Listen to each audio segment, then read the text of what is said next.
La première victoire de la saison de l'OM en Ligue des Champions. Rien ne va plus au Real Madrid et le poste de Zidane est menacé. Les avant-matchs de Manchester United PSG, de Krasnodar Rennes ou encore la Coupe de France au bord de l'annulation. Voici le programme du JT du jour.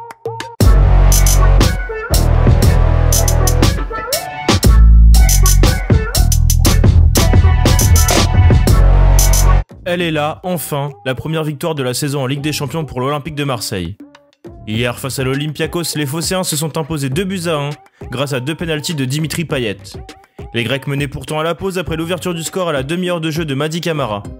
Mais dans le second acte, l'OM a saisi les 2 opportunités offertes par les joueurs du Pirée pour mettre fin à leur série de 13 défaites consécutives en Ligue des Champions, dont 4 cette saison. Après la rencontre, Dimitri Payet, qui a inscrit ses 2 premiers buts en Ligue des Champions, a évoqué ce soulagement de l'emporter enfin dans cette Coupe d'Europe.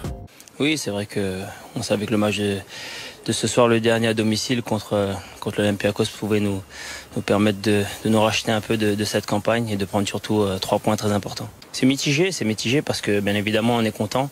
On met fin à une série noire qui était quand même assez longue. Le Real Madrid est au bord du précipice. Battu 2-0 par le Shakhtar Donetsk hier, la faute à des erreurs des défenseurs français Ferland Mendy et Raphaël Varane, le Real descend à la 3e place du groupe avec 7 points, tandis que leurs adversaires montent à la 2e place avec le même nombre de points. Rien n'est toutefois joué dans ce groupe B ultra serré puisque toutes les équipes peuvent encore se qualifier, que ce soit le Real, le Shakhtar, le Borussia Mönchengladbach leader et même l'Inter qui ferme la marche.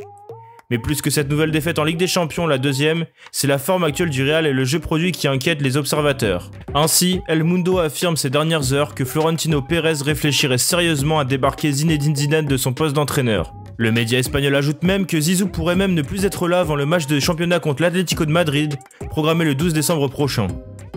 Les noms de Mauricio Pochettino et de Raúl ont déjà fuité pour remplacer le technicien français, qui a remporté 3 Ligues des Champions dans la capitale espagnole, mais aussi la Liga la saison passée. Pour marquer, Zizou est plus que jamais remis en cause, même s'il a tenu à faire froid en conférence de presse. Je ne pense pas démissionner, nous avons eu des moments compliqués. C'est une mauvaise passe en termes de résultats, c'est la réalité, mais il faut continuer. Dans les autres rencontres de ce mardi, le Bayern a arraché un point sur la pelouse de l'Atlético Madrid malgré une équipe très remaniée. Les colchoneros ont dominé une bonne partie de la rencontre, emmenés par un immense Joao Félix, auteur de l'ouverture du score en première mi-temps. Thomas Müller, entré en cours de jeu, a égalisé sur pénalty à un quart d'heure de la fin du match.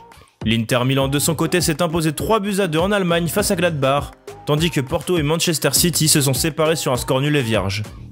Liverpool de son côté a eu énormément de difficultés à se défaire de l'Ajax Amsterdam avec une victoire 1-0 et peut remercier le malheureux André Onana qui a commis une erreur sur sa ligne. Au total, 8 clubs sont d'ores et déjà qualifiés pour la phase finale de la Ligue des Champions, le Bayern Munich, Manchester City, le FC Porto, Liverpool, Chelsea, Séville, Barcelone ou encore la Juventus Turin. Ce mercredi, Manchester United pourrait aussi assurer sa qualification face au Paris Saint-Germain. Les Parisiens 2e du groupe à 3 points des Red Devils sont dans la quasi-obligation de l'emporter pour assurer un dernier match plutôt tranquille face à Başakşehir. Pour cette rencontre, les hommes de Thomas Tuchel devraient évoluer en 4-3-3, avec Marquinhos en défense centrale aux côtés de Presnel Kimpembe. Au milieu de terrain, Marco Verratti devrait être aligné d'entrée aux côtés de Leandro Paredes et Rafinha. Enfin en attaque, le trio Di Maria, Mbappé, Neymar devrait être lancé dès le coup d'envoi. Côté Red Devils, Edinson Cavani est pressenti pour être titulaire, d'autant plus qu'Anthony Martial est incertain en raison d'une maladie. Derrière l'ancien parisien, un trio de feu devrait être titularisé, Mason Greenwood, Bruno Fernandes et Marcus Rashford. A noter toutefois que la préparation du déplacement à Old Trafford a été assez tendue côté parisien. Angel Di Maria, mécontent du coaching de Thomas Tuchel ces dernières semaines, aurait eu une explication tendue avec le coach d'après l'équipe.